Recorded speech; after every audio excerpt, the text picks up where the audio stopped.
Each phase brings a whole different set of highlights, of benefits, of results if you know how to work with it. These are the 4 phases of the ketogenic diet and the macronutrient ratios to follow with it.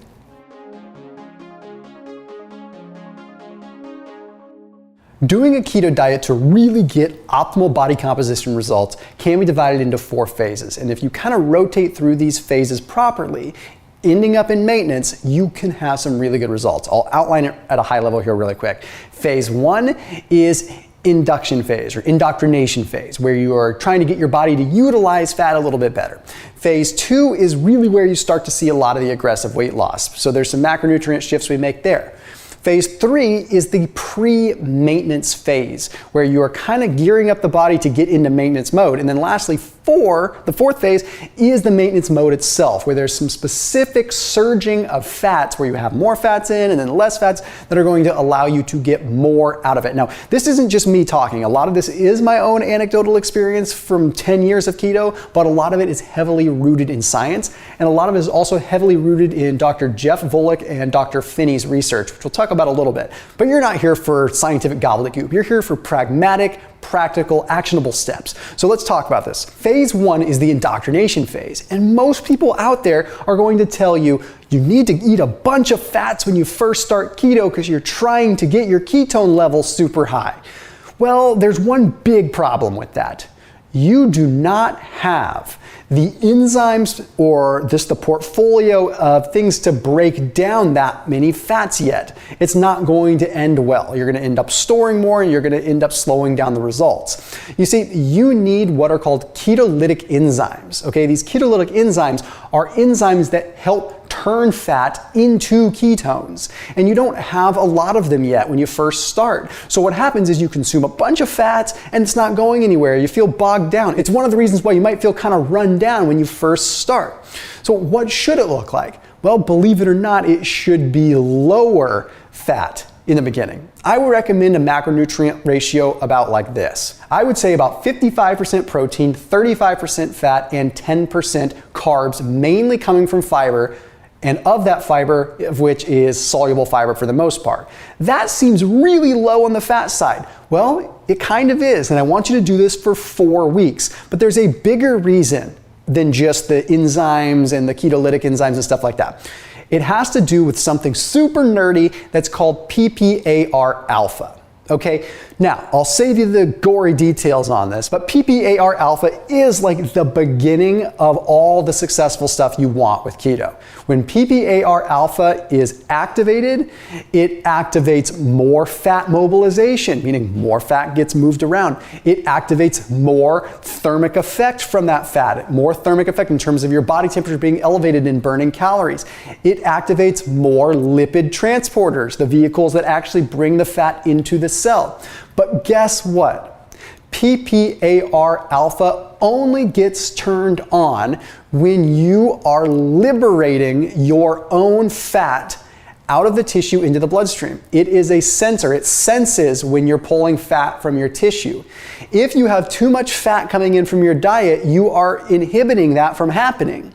And therefore, you're not activating this important critical kickstart. So follow those macronutrients for the first 4 weeks, and it will make a big difference. That all the way trickles down to the quality of meat that you consume, not eating high fat cuts of meat, eating lower fat cuts of meat that are leaner, just for this time period so you can control it. I put a link down below for ButcherBox, which I talk about in my videos all the time. They're a supporter of this channel, but they are also super convenient because you can get grass-fed, grass-finished, high-quality meat delivered right to your doorstep. Don't have to go to the grocery store, don't have to deal with lines to get into the grocery store that we have to deal with these days, but also it's just economically, it just makes sense. You're not having to spend money to go to the grocery. It's just awesome because it's just well-rounded. It's perfect. One of my favorite things to do recently is if I'm traveling, if I'm going somewhere, I'll order a box ahead of time so that it shows up roughly during the time period that I'm there. But I also put myself on kind of a monthly thing. So it just shows up. It's just super convenient. Special links, special access for those of you watching my videos down below. So phase 2 is where we can increase our fat intake a little bit more. Okay, I would say not a ton more. I would say at this point you go do about 50% protein, about 40% fat and 10% carbs. So you're reducing protein a little bit and increasing fat because now you at least have the ability to utilize that fat a little bit better. But I still like most of your overall energy or your ratio as far as that's concerned coming from protein. But one of the big things that you can do during phase 2 is I want you to increase your activity. Phase 2 is what I consider the activity phase. Your body is in prime weight loss mode right now. This is where the bulk of the actual fat that you're going to burn happens. The first phase, you burn some fat, but it's also fat that you burn that might come back really easily because your body hasn't readjusted to that or hasn't calibrated to that as the norm. So this phase 2, is the magic phase. 4 weeks of this phase where you increase your activity, exercise as much as you want, try to get that in there while still keeping fats relatively low. Then after 4 weeks of that, you move into phase 3. And we call phase 3, or Jeff Volek and Dr. Phinney call phase 3, the pre-maintenance phase. Weight loss starts to slow down during this period, and that's somewhat normal. This phase is only going to be for 2 weeks, okay? And with this phase, you want to still keep it between 45% and 50% of your calories coming from protein, and you want about 40 or 45% of your calories coming from fat, and the remainder, again, coming from carbs, from veggie sources and things like that. Now, with this phase, you kind of go into a holding pattern. You're going to notice that your weight loss starts to slow down. You've been 8 weeks on the ketogenic diet, but what's happening is your body's getting somewhat fat adapted and you're getting efficient at utilizing fat as a fuel source, so your body's not having to use as much now, so it's not having to just accelerate the liberation of it because now it knows how to pump the brakes and give you exactly how much you need at a given time. But additionally, your caloric window, your deficit, it's kind of shrinking, right? Your body's adapting, it's understanding your metabolic rate might slow down to adjust for the calories you're consuming. So one of the things that I would recommend during this phase, this is the time where you can reduce your calories a little bit while still keeping the ratio the same. So the previous 2 phases, you probably aren't going to adjust the calories too much. The pre-maintenance phase is your last ditch effort to get that little bit of weight off and reduce calories. It can range again from 2 weeks all the way to 10 weeks if you still feel like you need to lose weight, because you can progressively reduce calories. So phase 1 and phase 2, just to recap, don't really do a lot of caloric deficit there. Implement the ketogenic diet in the ratios that I told you, but don't really start having a caloric deficit come in until pre-maintenance. Pre-maintenance goes on until you really reach your maintenance phase or the weight that you're happy with. But you can move into phase 4 if you're comfortable with your eating style, even if you need to lose more weight. So what I mean by that is phase 4 isn't just for maintaining weight. Phase 4 is for, this is where I plan to be for a long time. So maybe you've gotten into the groove, you don't have a whole lot of weight to lose, and you just want to stick with something that's sustainable. Phase 4 is where you are okay to drop down protein if you want to. Personally, I think keeping protein levels relatively high is highly beneficial. And that's simply because protein has powerful satiating effects. Just protein itself takes 20% of the calories in the protein just to digest the protein. So that's like you're getting a fifth of what you're eating essentially for free because your body has to be able to use a fifth of that energy just to metabolize it. But if you wanted to, this would be the point in time where you could reduce protein.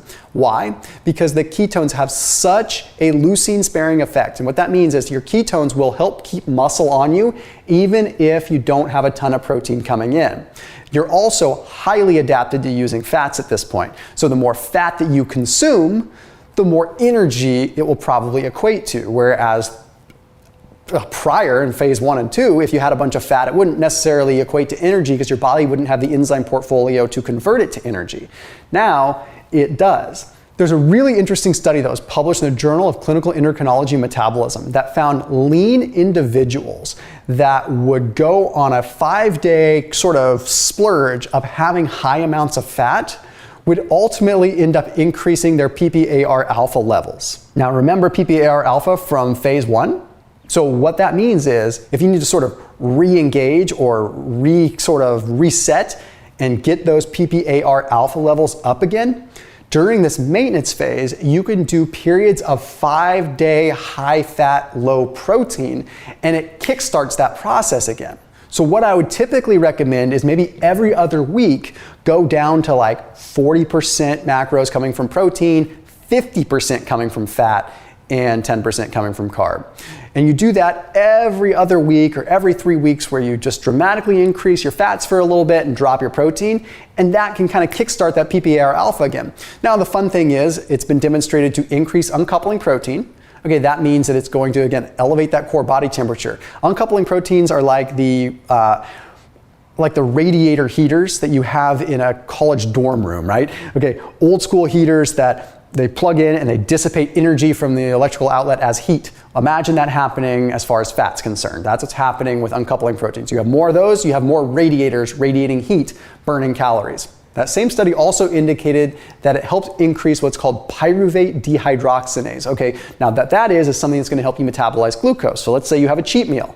Well, if you have more of this pyruvate dehydrogenase floating around or available, then that means when you do have a cheat meal, your body's going to be able to have better glucose tolerance and ultimately help you rebound a little bit better. So to recap, to give you everything just in the big, clear, easy picture. So phase 1, you're gonna have 55% protein, 35% fat, 10% carbs. Okay. Lower fat, higher protein, utilizing ButcherBox if you can. You're going to do that for 4 weeks. Then you move into the next 4 weeks, okay, where you're going to increase fat slightly and you're going to start exercising more aggressively. Get that exercise in during that 4-week period. Then the next pre-maintenance phase is going to range anywhere from 2 weeks to 10 weeks, sometimes even more, where you're going to implement a few changes and you're really trying to reduce calories, but really keeping the macronutrients about the same. And finally, phase 4 with the maintenance, where you find your maintenance calories, but every other week or every 3 weeks, you have this fat surging for 5 total days. Don't go crazy, just bump the fats up a little bit. So as always, keep it locked in here on my channel. See you tomorrow.